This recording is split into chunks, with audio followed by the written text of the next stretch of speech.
সৃষ্টির সর্বশ্রেষ্ঠ জীব, এতে সম্মান আছে, ইজ্জত আছে।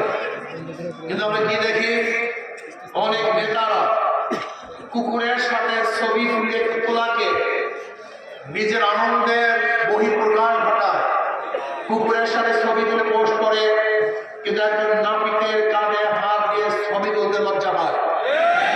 আমরা কি দেখেছি, বিড়ালকে কোলে নিয়ে ছবি তুলতে আনন্দিত হয়, কিন্তু আশরাফুল মাখলুকাত মেজরের হাতে কাঁধে ছবি রেখে হাত দিয়ে ছবি তুলতে লজ্জা পায়।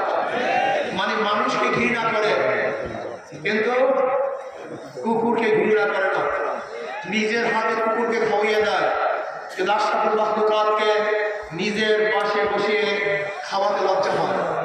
তার মানে মানবিক মর্যাদা নেই, সামাজিক ন্যায় বিচার নাই। ক্ষমতায় থাকবা, যত অন্যায় করো তুমি খালাস, ক্ষমতায় থাকবে না, অন্যায় না করলে তোমাকে জেলে ঢুকিয়ে করতে হবে।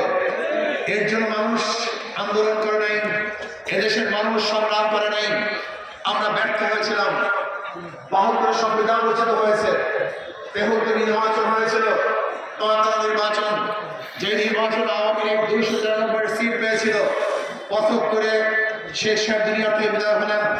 জিয়াউর রহমান সাহেব ক্ষমতায় বসলেন, ভেবেছিলাম মানুষ শান্তি পাবে। ৭৯ নির্বাচন দিলেন, তিনি দুনিয়া থেকে বিদায় হলেন। ১৯৮১ সনে আবার নির্বাচনে সত্তা সাহেব প্রেসিডেন্ট হলেন। এরশাদ সাহেব ঘাট ধাক্কা দিয়ে বের করে তিনি ক্ষমতায় বসলেন, ভেবেছিলাম মানুষ শান্তি পাবে, মুক্তি পাবে।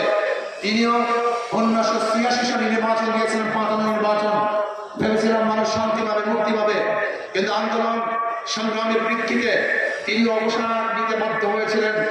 ১৯৯১ সনে নির্বাচনে প্রথম বেগম খালেদা ক্ষমতা বসলেন, ভেবেছিলাম পুরুষরা ব্যর্থ হয়েছে, এবার যেহেতু মহিলা নেতৃত্ব আসছে, আমাদের দেশ এই মাটির থেকে আসমান উঠে যাবে। কিন্তু আমরা কি দেখলাম, ১৯৯১ থেকে ৯৬ পর্যন্ত এই দেশটা দুর্নীতিতে বেশি না ৪বার চ্যাম্পিয়ন হয়েছে। ৫ বছর ৪বার বেশি না, বিশ্ব চ্যাম্পিয়ন। আমার আন্দোলন সংগ্রাম, আমরা ১৯৯৬ সনে মনস্কন্যাকে ক্ষমতায় আনলাম, ভেবেছিলাম এবার বৈষম্য দূর হবে, মানুষ মুক্তি পাবে, শান্তি পাবে। কিন্তু ৪-৫ বছর যেতে না যেতে আন্দোলন সংগ্রামের প্রেক্ষিতে মনস্কন্যা বিদায় হলেন। আবার ২০০১-এ আবার বেগম খালেদা ক্ষমতায় আনলাম, ভেবেছিলাম এবার বৈষম্য দূর হবে, মানুষ শান্তি পাবে, মুক্তি পাবে, সাম্য, মানবিক মর্যাদা, সামাজিক ন্যায় বিচার প্রতিষ্ঠিত হবে।